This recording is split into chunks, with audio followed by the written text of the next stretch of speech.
ओम यो ब्रह्माणं विदधाति पूर्वं यो वै वेदांश्च प्रहिणोति तस्मै तदेवमात्मबुद्धिप्रकाशम् मुमुक्षुर्वै शरणमहं प्रपद्ये।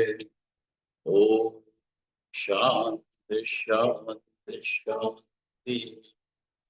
ओम नमो ब्रह्मादिभ्यो ब्रह्म विद्या संप्रदाय कर्तृभ्यो वंशऋषिभ्यो महद्भ्यो गुरुभ्यः सर्वोपप्लवरहिता प्रज्ञानघनः प्रत्यगर्थो ब्रह्मैवाहमस्मि ब्रह्मैवाहमस्मि।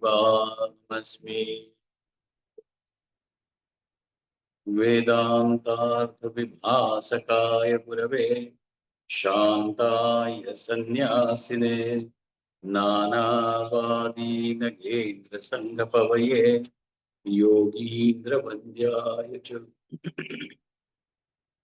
मोहध्वान्तदिवाकराय भगवत्पादाभिधां बिभ्रते तस्मै भाष्यकृते नमोऽस्तु सततं पूर्णाय बोधात्मने।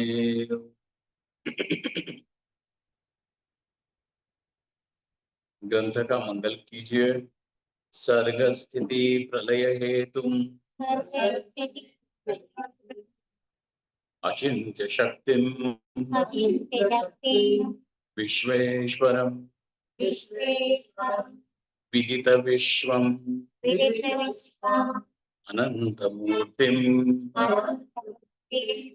निर्मुक्त बंधनम अपार सुखांबुराशिम श्रीवल्लभम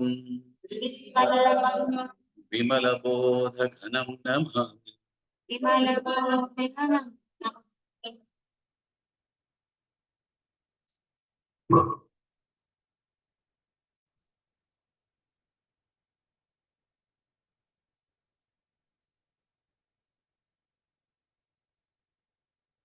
आत्मा का स्वरूप आनंद है और पूर्णानंद है, ये समझना आवश्यक है।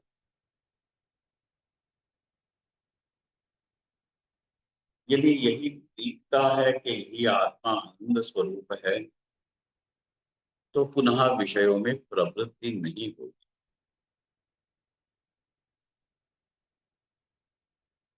सांख्यों ने ये कहा, योगियों ने ये कहा कि जब परवैराग्य की प्राप्ति होती है तब गुणों में भी वैतृष्ण्य उत्पन्न हो जाती है। साधारणतः, मैं जोर से बोलता हूं, साधारणतः वैराग्य का अर्थ उन्होंने यही किया कि विषयों के प्रति होने वाला जो वैराग्य है उसका नाम वशीकार संज्ञा वैराग्य है। उस वैराग्य का की संज्ञा क्या है, नाम क्या है? वशीकार संज्ञा वैराग्य।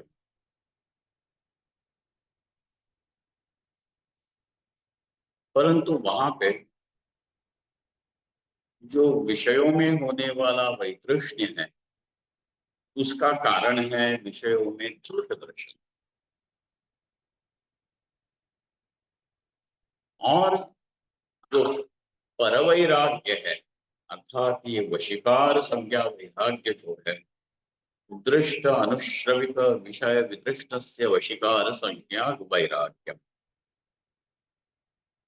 कहा कि दो प्रकार के विषय होते हैं। एक है दृष्ट विषय जो इंद्रियों से गम्य है, और दूसरे हैं अनुश्रविक विषय, स्वर्ग आदि, जिनके विषय में केवल सुना जाता है। दो प्रकार के विषय हैं। अब ये कोई मत न कहे कि जो अनुश्रविक विषय हैं उनके लिए किसी की प्रवृत्ति नहीं होती, ये बात झूठी है। आपके हमारे लिए भले ही केवल दृष्ट विषय ही ज्यादा सम्मोहित करते हो, परंतु जरा विचार कीजिए, यह जो आतंकवादी लोग हैं, उनको तो अदृश्य विषयों की ही का ही लालच दिखा करके उनसे आतंकवाद करवाते हैं। तो इसीलिए दोनों प्रकार के विषय हैं। एक है दृष्ट विषय और दूसरा है अनुश्रविक विषय। अदृष्ट विषय न कहें, वहां पे उसको अनुश्रविक विषय का। इन दोनों विषयों में वैतृष्ण्य उत्पन्न हो जाता है, अर्थात वितृष्णा। तृष्णा अर्थात प्यास, कि जिन विषयों के लिए अब प्यास नहीं है, अर्थात व्यक्ति उनके लिए तड़पता नहीं। ये कब हुआ?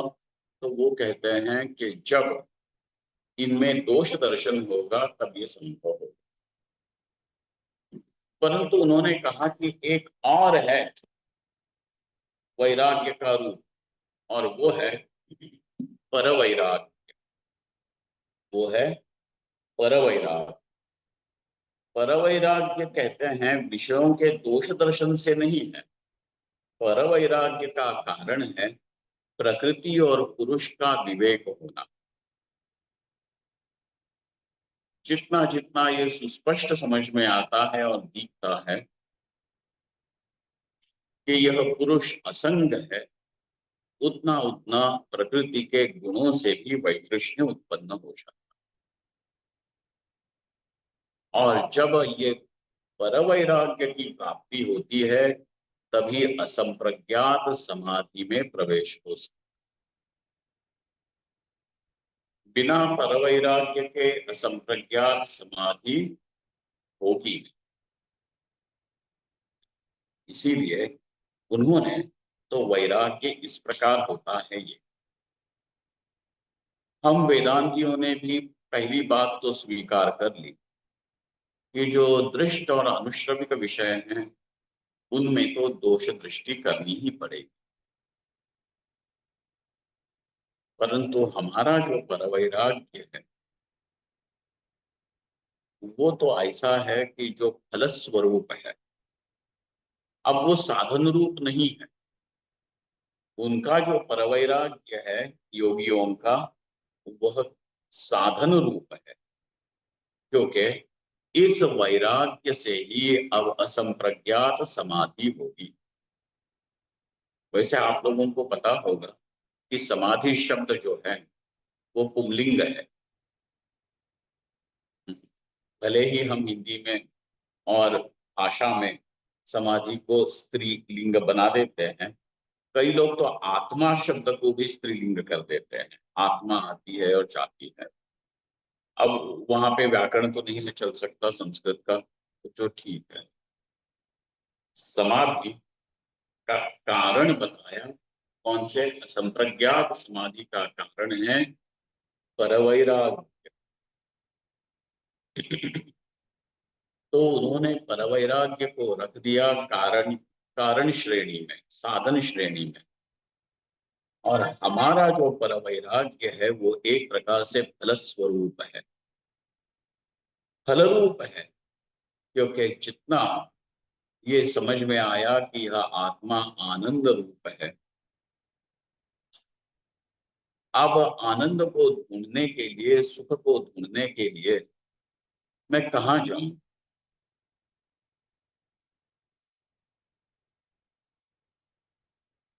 किसी विषयों के पास जाकर के भीख मांगने की जरूरत नहीं है। किसी दूसरे देश में वस्तु में जाने की जरूरत नहीं है। किसी दूसरे समाधि जैसी अवस्था की भी अपेक्षा नहीं कि समाधि लगेगी तभी सुख होगा, तभी आनंद होगा। यह अपेक्षा भी नहीं, क्योंकि मैं हूं और इस मैं का ही रूप, मैं का ही स्वरूप, मैं का ही वास्तविक अर्थ है सुख। ये जहां दिखता है, वहां अब किसी अनात्म वस्तु की ओर प्रवृत्ति होगी ही नहीं। और इसीलिए हमारा जो वैराग्य है वह फलस्वरूप है, विवेक का फल है। वो ना ही समाधि का फल है और वो ना ही केवल किए हुए प्रतिपक्ष भावना का फल है। यह जो वैराग्य है वह फलस्वरूप है और वो भी विवेक का फल। इसीलिए अब आनंद की भी मीमांसा करना, विचार करना आवश्यक है। इसका कारण यह है कि मनुष्य को अपने जीवन में को संचालित करने वाली यदि कोई शक्ति है तो वो सुख की खोज है।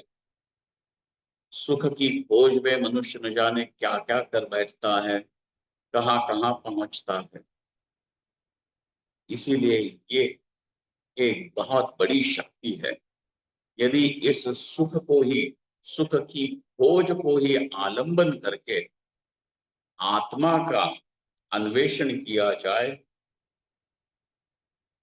तो आपके, हमारे लिए, सबके लिए, ये कहते हैं कि मंद पुरुषों के लिए भी, अर्थात मंद अधिकारियों के लिए भी वो बहुत काम करने वाला हो,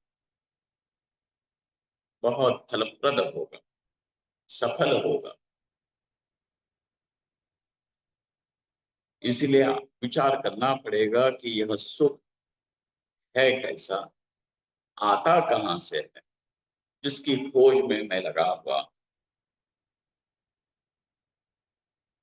एक कहानी आती है, शायद टोल्स्टॉय ने भी ये कहानी ऐसी ही लिखी है। वो कहता है कि एक बहुत ही गरीब व्यक्ति था, उसको 2 पैसे मिल गए। अब इसको कोई इच्छाएं नहीं थी, पैसे तो उसने अपनी मुट्ठी में रख दिए। अब उसको पता चला कि उसके देश का राजा किसी दूसरे देश पर चढ़ाई करने जा रहा। तो बोला क्यों? क्योंकि इसे धन चाहिए, वहां से धन लेके आएगा, इसलिए वो चढ़ाई करने। ये गरीब व्यक्ति उस राजा के पास पहुंचता है, उसके पास 2 पैसे जो थे मुट्ठी में वो फेंकता है और कहता है ले। बोले ये क्या मेरा अपमान करते हो, मैं राजा हूँ, 2 पैसे फेंक के मेरा अपमान? तो कहता है इसी की खोज में तो तुम इतना, इतनी हिंसा करने जा रहे हो। सुख की खोज में मनुष्य क्या क्या नहीं करता।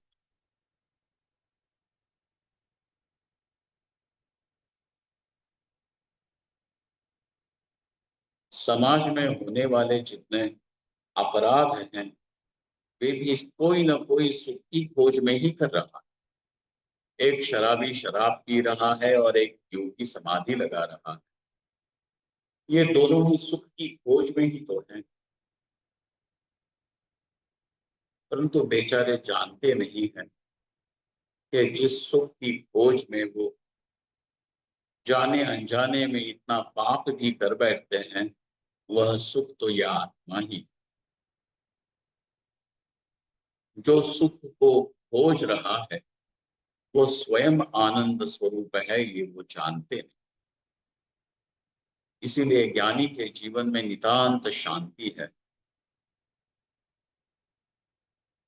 क्योंकि सुख की खोज में ही पुण्य और पाप इनका सिलसिला चलता है।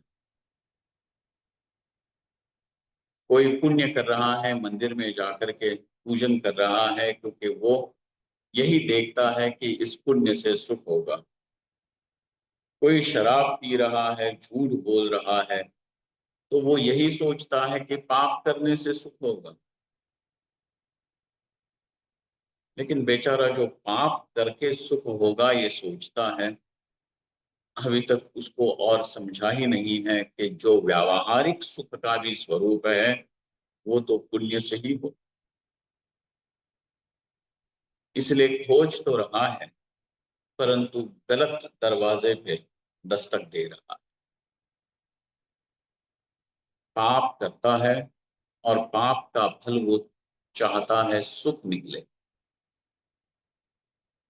कम से कम जो पुण्य कर रहा है वो ये तो देख रहा है कि पुण्य कर रहा हूं, भले ही पुण्य के फल के रूप में आने वाला सुख शांत हो, परंतु सुख तो है, शांत है, सापेक्ष है, परंतु सुख है।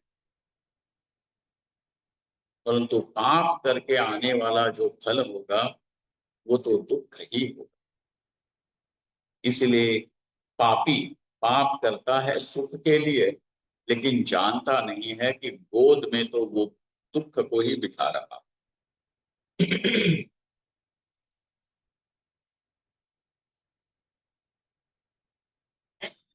परंतु ज्ञानी एकमेव ऐसा है कि जिससे पाप और पुण्य इन दोनों का ही पीछा छूट गया। ना ही पाप ना ही पुण्य, क्योंकि पाप भी कर रहा था तो सुख के लिए ही, और पुण्य भी कर रहा है तो सुख के लिए। ज्ञानी को यही दिखता है कि जिस सुख के लिए ये सारा हो रहा है वो तो मैं ही, और मैं ऐसा हूं कि मैं निरपेक्ष सुख रूप, अनंत सुख रूप, निरुपाधिक सुख रूप, नित्य सुख रूप। अब बताओ मैं कहाँ जाऊं? स्वर्ग में जाऊं कि और किसी तपस्व सत्य लोक में जाऊं सुख के लिए? ये चाहे सत्य लोक हो, पुण्य लोक हो, स्वर्ग लोक हो, ब्रह्म लोक हो, ये सारे सुख रूप जो लोक हैं वे भी मुझ सुख स्वरूप आत्मा में स्वप्न की तरह तैरते हैं और चले जाते हैं। ये तो मेरी लहरें हैं, मैं जल हूं। ये सुख रूप लहरें हैं ब्रह्मलोक आदि, मैं पूर्ण सुख रूप निरपेक्ष सुख रूप। ये जिस ज्ञानी को दिखता है, इसीलिए उससे सर्व कर्म त्याग हो ही जाता। सर्व कर्म त्याग का ही अर्थ है संन्यास। इसलिए चाहे संन्यास ज्ञान के लिए करो, चाहे ज्ञान के बाद हो, लेकिन संन्यास होगा जरूर। स्वामी जी हमसे संन्यास मत करो। संन्यास भी दो प्रकार का है। एक स्वरूपतः कर्म का त्याग होता है और एक मानस त्याग। स्वामी जी हम तो मानस त्याग करेंगे। जो मानस त्याग के पक्षधर है उनके लिए तो स्वरूप त्याग ही एकमेव औषधि है। जो कहेगा कि हम तो मानस त्याग, मन से तो हम सन्यासी है, हमको क्या सन्यास लेने की आवश्यकता है ना, इस प्रकार से कहेंगे। और जो सन्यासी है फिर उनके साथ स्पर्धा भी करेंगे। ये भी कहेंगे कि देखो हम कितने अच्छे हैं, हमारा त्याग कितना ऊंचा है। एक होता है स्वरूपतः त्याग और एक होता है मानस त्याग। मानस त्याग जो होता है वो उन व्यक्तियों के लिए है कि जिनके जीवन में प्रारब्ध के कारण स्वरूप त्याग नहीं हो सकता।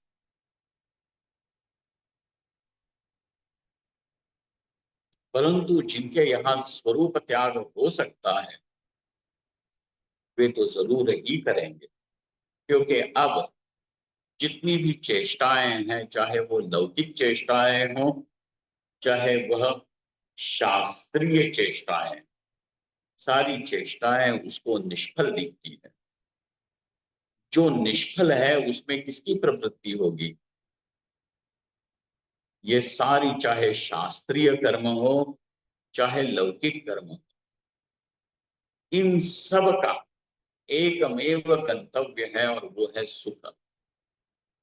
शास्त्रीय कर्म भी इसीलिए करते हो ताकि सुख मिले, और लौकिक कर्म भी इसीलिए करते हो ताकि सुख मिले। तो इन सारे कर्मों का एकमेव गंतव्य है, एक ही मंजिल है, और वो है सुख।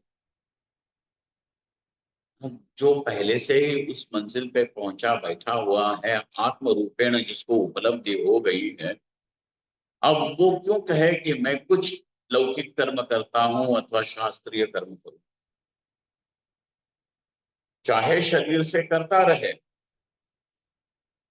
शरीर मन बुद्धि ये सारे उन पुण्य कर्म में लगते रहे, परंतु वो ये नहीं कहता कि इसके वजह से मुझे सुख। वो यही देखता है कि जहां जहां जो जो विषय हैं और उन उन विषयों की प्राप्ति से जो जो सुखी हो रहा है, उन विषयों को सुखरूप करने वाला तो मैं ही। जिस चीज की ओर मैं अपनी निगाहें उठा के देखूं, उस चीज को मैं सुखरूप बना, जिस वस्तु को मैं छू दूं उसको सुंदर बना। यहाँ पे सौंदर्य तो मैं बांट रहा हूं, यहाँ पे सुख तो मैं बांट रहा हूं। कौन मुझे सुख देगा और कहाँ मैं और सौंदर्य को देखने, चाहे वो सौंदर्य रूप रस रूप का हो कि रंग का हो कि शब्द का हो स्पर्श का हो, मैं कहीं नहीं जाता। और इसीलिए ऐसे ज्ञानी से ही संन्यास संपन्न होता, क्योंकि कर्म का त्याग, अब कर्म का कोई प्रयोजन नहीं है। आपको कर्म तब तक प्रयोजनवान दिखेगा जब तक कि आपको ये लगता है कि इस कर्म से मुझे कुछ विशेष प्राप्ति होगी। दोनों के लिए, चाहे लौकिक कर्म हो चाहे वह शास्त्रीय कर्म हो, दोनों के लिए नियम तो यही है कि दोनों कर्म आपको प्रयोजन पूर्ति वाले फलरूप तब तक लगते हैं जब तक कि आपको लगता है कि इनसे कुछ सुख होगा। हम रुद्राभिषेक करेंगे, शंकर जी की दया होगी, सुख होगा। शास्त्रीय कर्म, लौकिक कर्मों में आप कहते हो कि जी हाँ, हम इस प्रकार से इन्वेस्टमेंट करेंगे तो पैसा ठीक ठीक आएगा, फिर सुख होगा। रिश्तेदारी निभाएंगे तो रिश्तेदार भी हमको दिवाली में कुछ ना कुछ गिफ्ट देंगे, तो हाँ हरि सुख होगा। तो लौकिक कर्म हो चाहे शास्त्रीय कर्म, सब में सुख ही सुख ढूंढ रहे।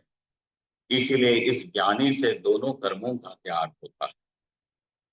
कुछ लोग तो ऐसे हैं कि जो कहते हैं कि हम तो शास्त्रीय कर्म त्याग देंगे, लौकिक कर्म रखेंगे। तो लौकिक कर्म में अभी भी आस्था तो रही ना, लेकिन सन्यास तो ऐसा है कि कर्म में से ही आस्था उठा दे, चला चला जाती चली जाती है। आस्था ही नहीं रहती कर्म में, इसीलिए सन्यास संभव हो सकता है, संपन्न होता है। इसीलिए यह जो विवेक है आनंद का, वो बहुत महत्वपूर्ण है। इस विवेक के द्वारा ही सन्यास संपन्न होता है। अन्यथा आत्मा की नित्यता हो, सद्रूपता हो, चिद्रूपता हो, इससे सन्यास कैसे होगा? मिथ्यात्व जान करके हो सकता है कि ये मिथ्या है, परंतु मिथ्या है तो छोड़ना भी क्यों? ठीक है, चलता रहे। मिथ्या है तो मिथ्या से हमें समस्या ही कहाँ है? मिथ्या है तो चलता रहे, व्यवहार चलता रहे, यही कहोगे। परंतु आनंद रूपता का जो विवेक है, उसी के कारण संन्यास संपन्न।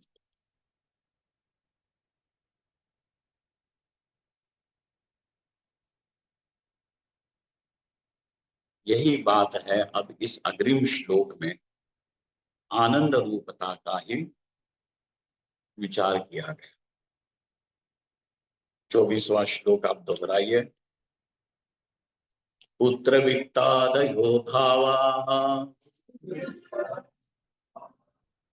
यस्य शेषतया प्रियाः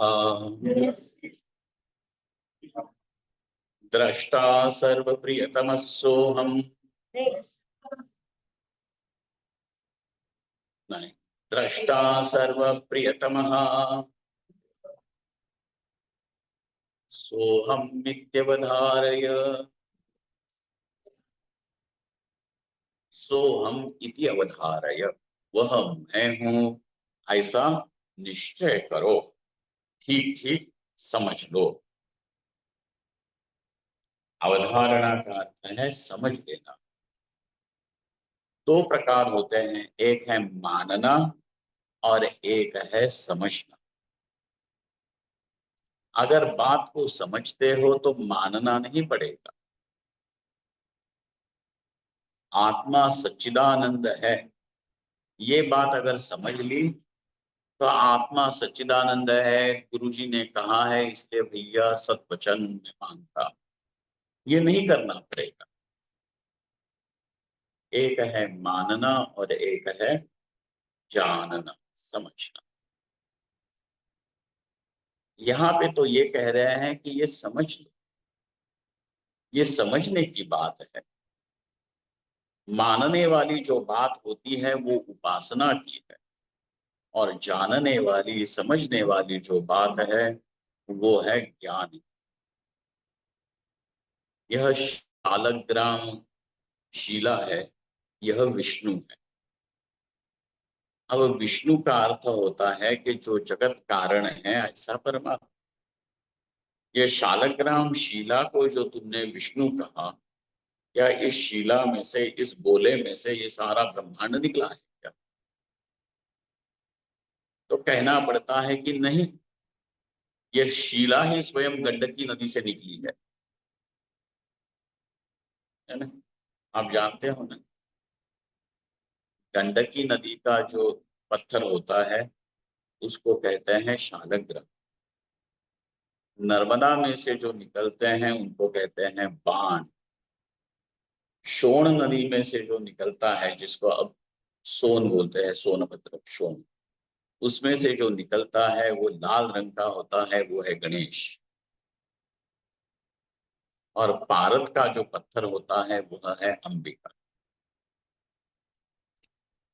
तो कहा यह है पंचायत, शिव शक्ति गणेश विष्णु और सूर्य,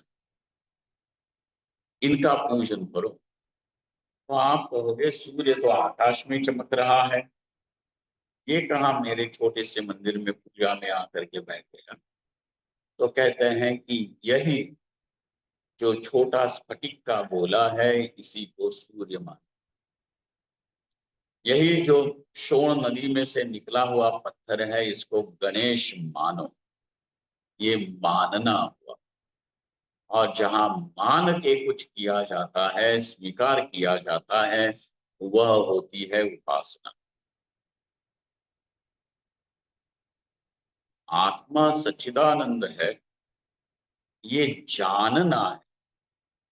परंतु दो प्रकार के अधिकारी मिलते हैं। एक अधिकारी वे हैं कि जो जानना अर्थात समझना उनके लिए संभव नहीं होता। समझाने पर भी उनकी बुद्धि जो है वो किसी न किसी प्रकार से अवरुद्ध रहती है। इसका कारण यह है कि पूर्व जन्म के जो पाप पुण्य होते हैं वो अब इस बुद्धि को आगे सरकने नहीं देते। जैसे कर्ण को अवरुद्ध कर दिया, पर उसका ही पाप जो था, आप जानते हो ना कर्ण की कथा, कि कर्ण ने गलती से एक बाण चलाया और गाय मरी। तो गो हत्या का पातक लगा।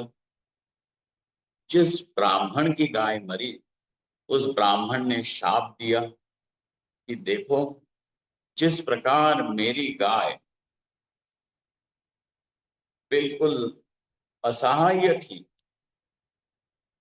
असहाय होकर के मरी है कि उसके लिए कोई बचाने के लिए कुछ नहीं, नो सेल्फ डिफेंस, इस प्रकार मरी है, वैसे ही तुम्हारी भी मृत्यु हो,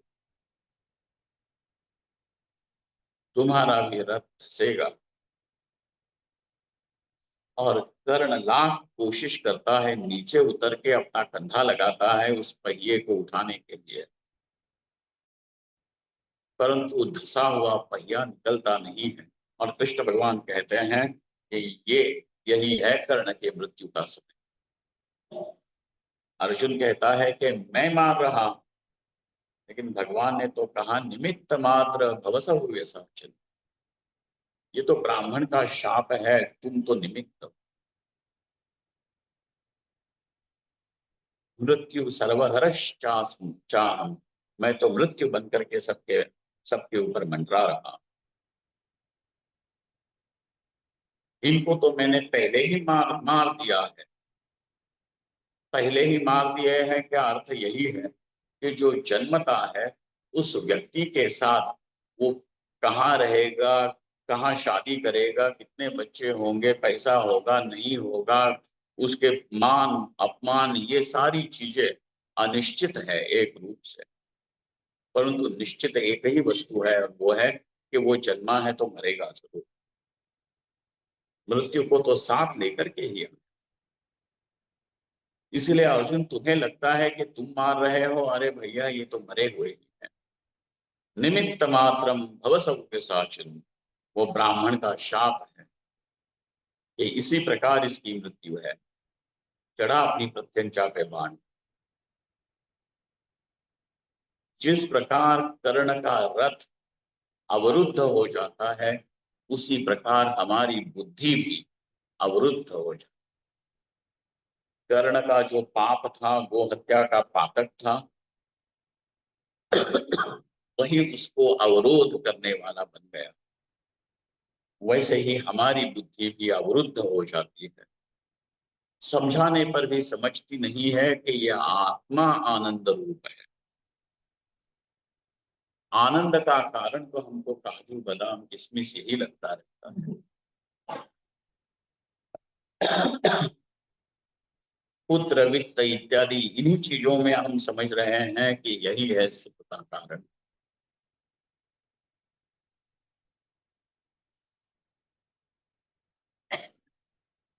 समझिए, आत्मा सुख का कारण है, बुद्धि आगे चलती ही नहीं है, रथ वहां के वहां दशा। इसीलिए समझ नहीं पाते। क्योंकि बात तो है समझने की, परंतु समझ नहीं पाते, इसीलिए अब मानना पड़ता। मानना इसलिए है क्योंकि समझते नहीं है, इसीलिए मानना। इसीलिए कहा कि जो अभी ज्ञान का अधिकारी नहीं है उसके लिए ये उपासना है। अब ये उपासना शंकर पार्वती की उपासना नहीं है। ये उपासना कैसी है? तो यह आत्मा ब्रह्म है, इसी प्रकार से जो उपासना की जाती है वह निर्गुण उपासना का यहाँ पे बात। इसलिए अर्जुन ने प्रश्न यही किया 12वें अध्याय में। ज्ञान और भक्ति के विषय में प्रश्न है ही नहीं वहां। प्रश्न है कि निर्गुण उपासक और सगुण उपासक के बीच में। और सगुण उपासना का भी स्वरूप कैसा है? कि सगुण उपासना यह है कि ये सारा चराचर भगवान है।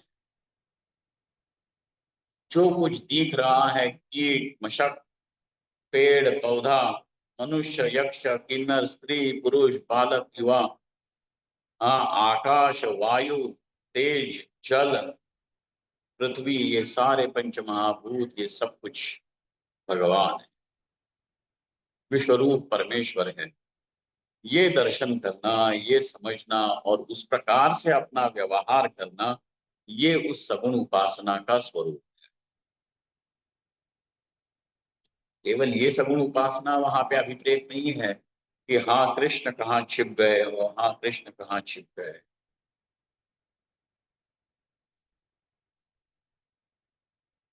क्योंकि कृष्ण भगवान ने 11वें अध्याय में यही कहा कि इस प्रकार यही जान करके जो उपासना करते हैं अर्जुन, वे मुझे प्राप्त कर ले।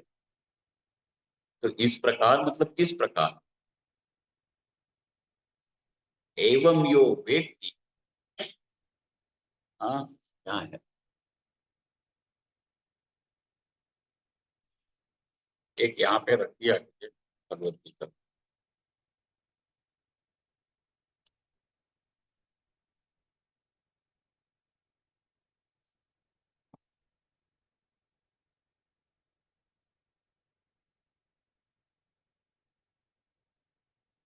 नाहं वेदैः तपसा न दानेन चेच्छया शक्य एवं विधो द्रष्टुं दृष्टवानसि मां यथा भक्त्या त्वनन्या शक्य अहमेवं विधोऽर्जुन।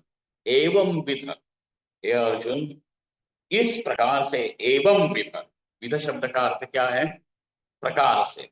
इस प्रकार से मतलब किस प्रकार से? सारथ्य करने वाले कृष्ण को तो अर्जुन हमेशा ही देख रहा है।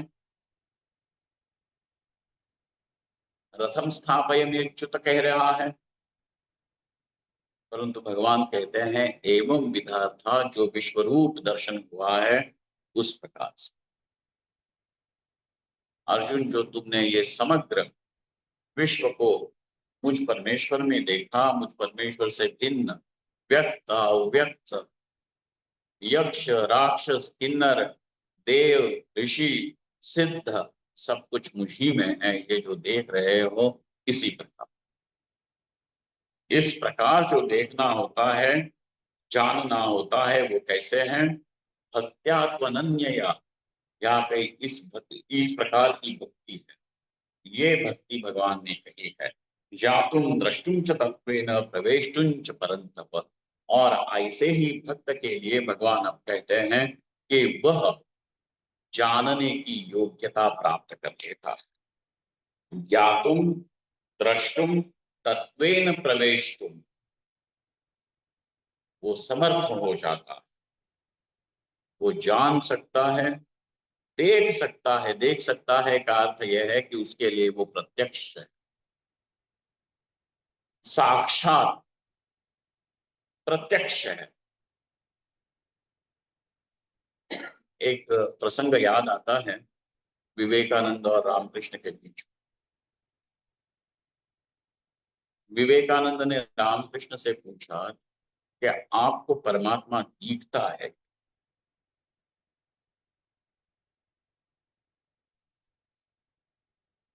तो कदाचित प्रश्न का उत्तर इस प्रकार से हो सकता था कि हाँ जी, शंख चक्र गदा पद्म पकड़े हुए हमने परमात्मा को देखा हुआ। परंतु रामकृष्ण का उत्तर ये था, दिखता है, मैं तुम्हें देख रहा हूं, उससे भी ज्यादा स्पष्ट मुझे परमात्मा दिखता। तुम एक नाम रूप हो, परंतु ये नाम रूप जिस तत्व में है वह सत्य है, मैं उसको देख रहा हूं, वह प्रत्यक्ष है।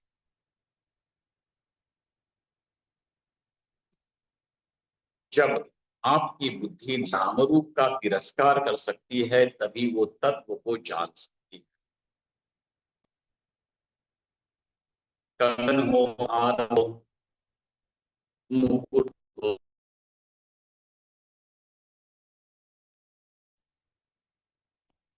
ये सारे नाम रूप है। इन नाम रूपों का तिरस्कार करने पर ही सोना क्या है वो दिखता है। इसलिए जिसकी बुद्धि अब सोने को देख सकती है, वो नाम रूप को कोई महत्व नहीं देती। समझ लीजिए,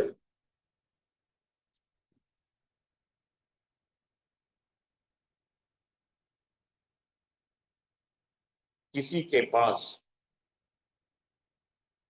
एक हार है, सोने का हार है, और उसका वजन है 200 ग्राम, 20 तोले का।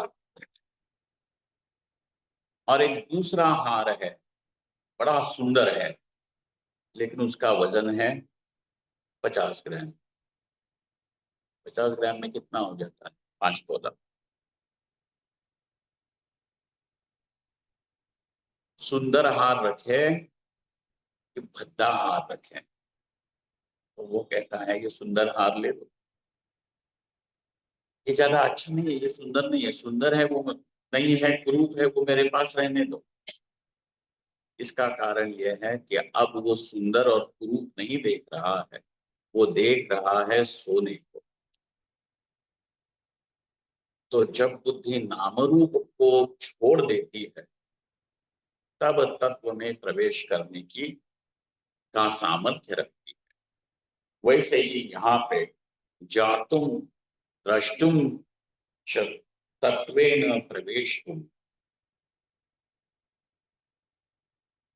तत्वेन द्रष्टुम, तत्वेन ज्ञातुम, तत्वेन प्रवेष्टुम समर्थः।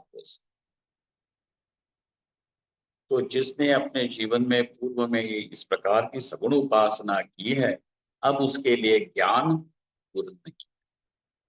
इसीलिए 12वें अध्याय में ये प्रश्न बनता है कि प्रभु, कि जो सगुण उपासना करता है वह भी ज्ञान में प्रविष्ट हो जाता है, और जो निर्गुण उपासना करता है वह भी ज्ञान में प्रविष्ट हो जाता है। तो आप बताइए, परंतु दोनों ही उपासक हैं, इसीलिए बताइए कि सगुण उपासना श्रेष्ठ कि निर्गुण उपासना श्रेष्ठ। भगवान वो श्रेष्ठता का अर्थ करते हैं सुगमता। श्रेष्ठता का अर्थ श्रेष्ठ कनिष्ठ अर्थ में नहीं करते, करते हैं सुगमता, सुलभता। और इसीलिए कहते हैं कि यह जो सगुण उपासना है वह सुलभ होने के कारण श्रेष्ठ। इसीलिए प्रसंग ये नहीं है कि ज्ञान और भक्ति में श्रेष्ठता किसकी है, परंतु मूल प्रसंग हमारा तो ये है, अवधारय का अर्थ है समझ लो, नहीं समझ में आता तो मान, श्रद्धा करो। और श्रद्धा करके जब इसको स्वीकार किया जाता है तब वो हो जाती है उपासना। इसीलिए ये आनंद का जो सुख का जो विवेक है वो बड़ा बड़ा महत्वपूर्ण है। वही आपके साधन को बल देगा, वही आपके साधना को दिशा भी देगा। नहीं तो दिशाहीन होकर के व्यक्ति भटक सकता है। और दिशा तो एक ही है यहाँ पर, और वो है कि या तो स्वरूपतः संन्यास होगा, अथवा मानस संन्यास। लेकिन संन्यास होगा तो मुझे हमको ये अच्छी नहीं लगती है। हम क्या करें, है ही ये सच्ची। विचार पूर्वक आप बताइए कि जिस व्यक्ति को अब ये दिख रहा है कि जिस सुख के लिए लौकिक और शास्त्रीय कर्मों का अनुष्ठान में करता था वो सुख तो मैं ही, अब बताओ मैं कहाँ जाऊं और क्या करूं उसके प्राप्ति के लिए। तो कहना तो यही पड़ेगा, जो कर रहे हो वो छोड़ दो, तुम ही हो। छोड़ देना, करना छोड़ दो, यही तो संन्यास है, कर्म त्याग है। और है क्या, इसलिए फलित होगा, वही दिशा है। अब यहाँ पे कहते हैं पुत्र वित्तादयो सर्वा भावा, ये सब है के रूप में दिख रहे हैं ना। पुत्र है, वित्त है, लोक है, लोगों ने की हुई मेरी प्रशंसा है, मान है, सम्मान है के रूप में दिखता है। इसीलिए ये सब क्या है, भावा। भू सत्तावाची शब्द है। भाव क्या है, सत्तावाचक शब्द है। सत्ता मतलब होना, अस्तित्व, उसका अस्तित्व होना। पुत्र वित्तादयो भावा, ये सारे पुत्र वित्त इत्यादि जो कुछ दिख रहा है वह यस्य शेषतया प्रिया, वो प्रिय तो लगते हैं, लेकिन सवाल यह है कि कब प्रिय लगते हैं।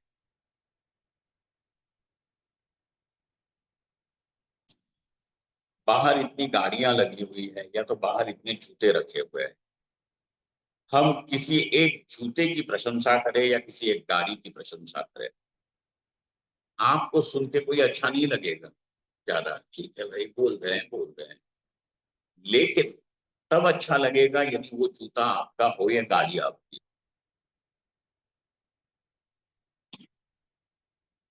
मतलब जो प्रिय भी हो जाता है तो जिसके संबंध से वो प्रिय हो जाता है उसका शेष हो जाता है। शेष और शेषी, मतलब संबंधी, जिसके लिए। शेषी का अर्थ क्या होता है? जिसके लिए। हाँ, शेषतया अर्थात संबंधितया अनुकूलत्वेन प्रिया, वे उसके अनुकूल होते हैं, इसीलिए वे प्रिय लगते हैं। इसीलिए आप देखते होंगे कि बच्चे जो होते हैं माँ बाप से बड़ा प्रेम करते हैं, और छोटे बचपन में तो उनसे रहा भी नहीं जाता, पल्लू पकड़ करके ही पीछे पीछे लटकते रहते हैं माँ का। लेकिन जब उसको कोई दूसरी मिल जाती है, और फिर माँ बाप यदि ये कहें कि ना जी ये कन्या नहीं, इससे शादी नहीं करोगे, वही माँ बाप जो इसको अत्यंत प्रिय लग रहे थे अचानक इसको अपने दुश्मन लगने लगते हैं। शेषितया अनुकूल होकर के ही वो मेरे संबंध में आकर के मेरे प्रिय बन जाते हैं।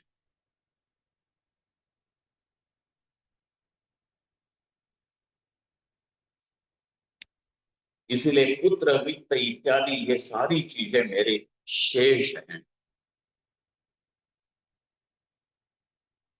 क्यों प्रिय है? ये मत कहो कि वो प्रिय है इसलिए मुझे अच्छे लगते हैं। तुम्हारे लिए हैं इसीलिए वो अच्छे लगते हैं।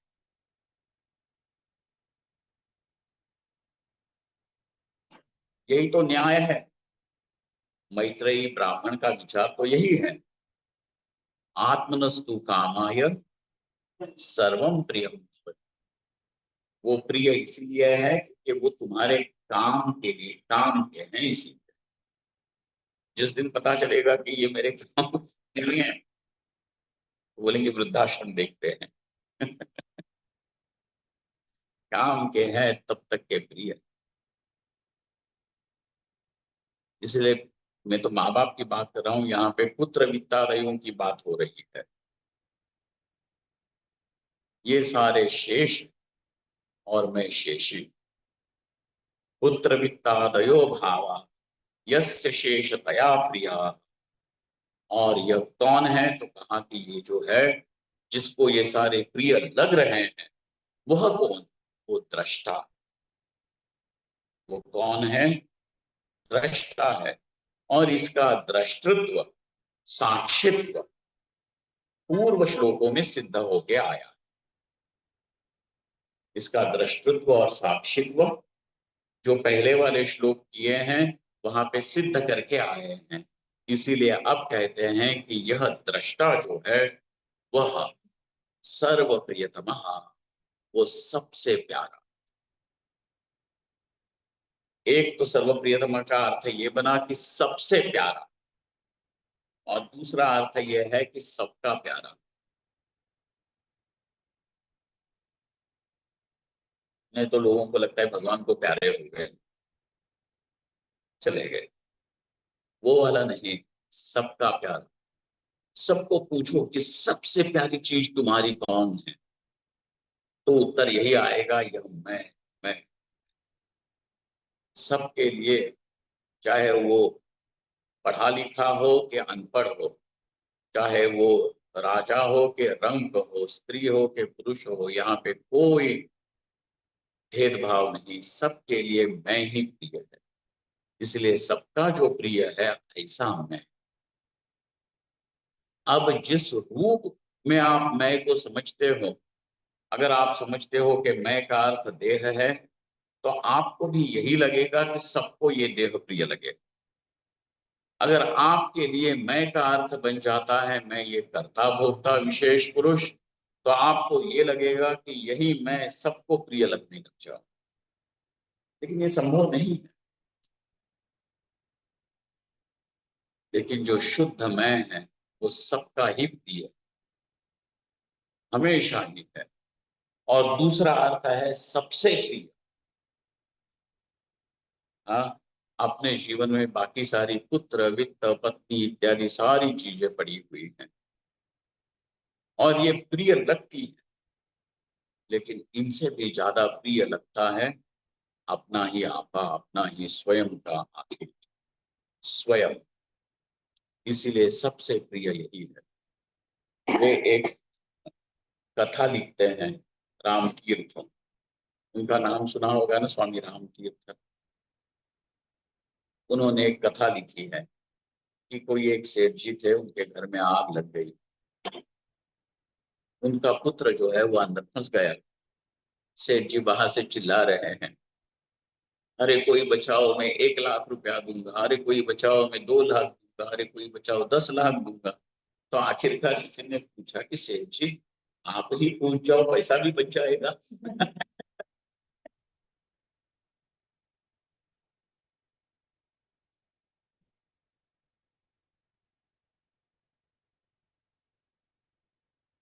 प्रिया सबसे, इसीलिए शेषतया संबंधितया अनुकूलत्वेन प्रियाः सद्रष्टा सर्वप्रियतमः।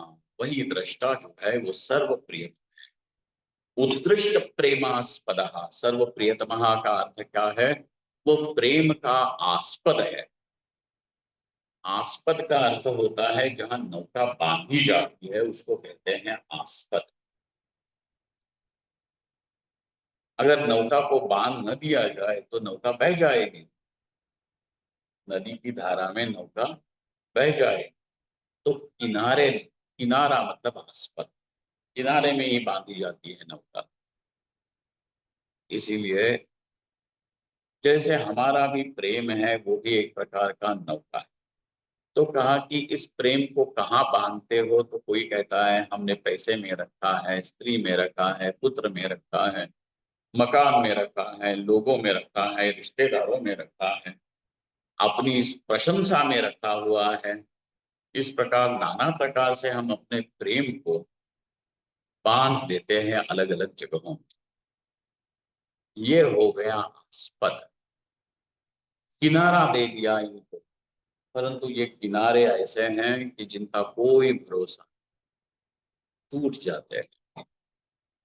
एक ही किनारा ऐसा है कि जहां से प्रेम कभी हटता ही नहीं और हटना शक्य भी नहीं, संभव भी नहीं। इसीलिए वह उत्कृष्ट प्रेमास्पद है और वो स्थान है अहमस। ये है। स्वामी स्वयं प्रकाश जी अपनी हिंदी व्याख्या में लिखते हैं कि मनुष्य का स्वभाव ही स्वार्थी है।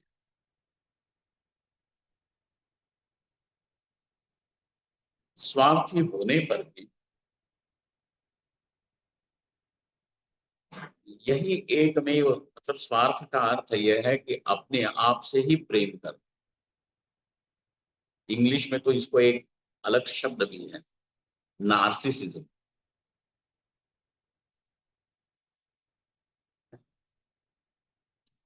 हम किसी के यहाँ पे थे तो पति पत्नी में वाद हो गया।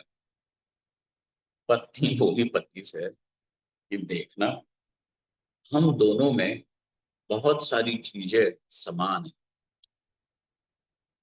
मैं जिससे प्यार करती हूँ, मैं तुमसे प्यार करती हूँ, और तुम भी अपने आप से ही प्यार करते हो, खुद से। भाई लेकिन सब लोग अपने से ही प्रेम करते हैं। वो कहते हैं स्वयं प्रकाश जी कि यह विचार जो है वो बाकी सब जगह मनुष्य को तो स्वार्थी बना सकता है, परंतु यह विचार कि हम ही अपने से सबसे उत्तम प्रेम करते हैं, यह विचार हमारे लिए अध्यात्म की क्रांति भी ला सकता है। क्योंकि यहाँ से आत्मा अनात्म विवेक होगा, यही समझ में आएगा कि सुख स्वरूप जो है वह ये आत्मा है। ये समझ में आए, सर्व प्रियतमः सोहम इति अवधार्य। ऐसा जो सर्व प्रियतम है, और सर्व प्रियतम क्यों है? क्योंकि वह आनंद रूप है। इसीलिए जो सर्व सुख रूप है वही मैं हूँ।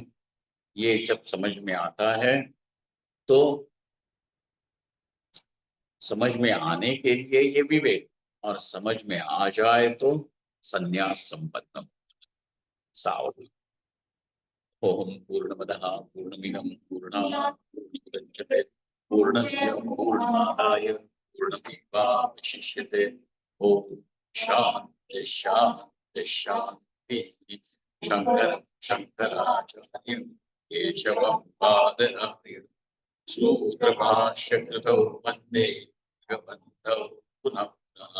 ईश्वरो गुरुरात्मेति भेद विभागिने व्योमवद्व्याप्तदेहाय दक्षिणामूर्तये नमः। ओम शांति शांति शांति। नमः पार्वती पतये हर हर महादेव।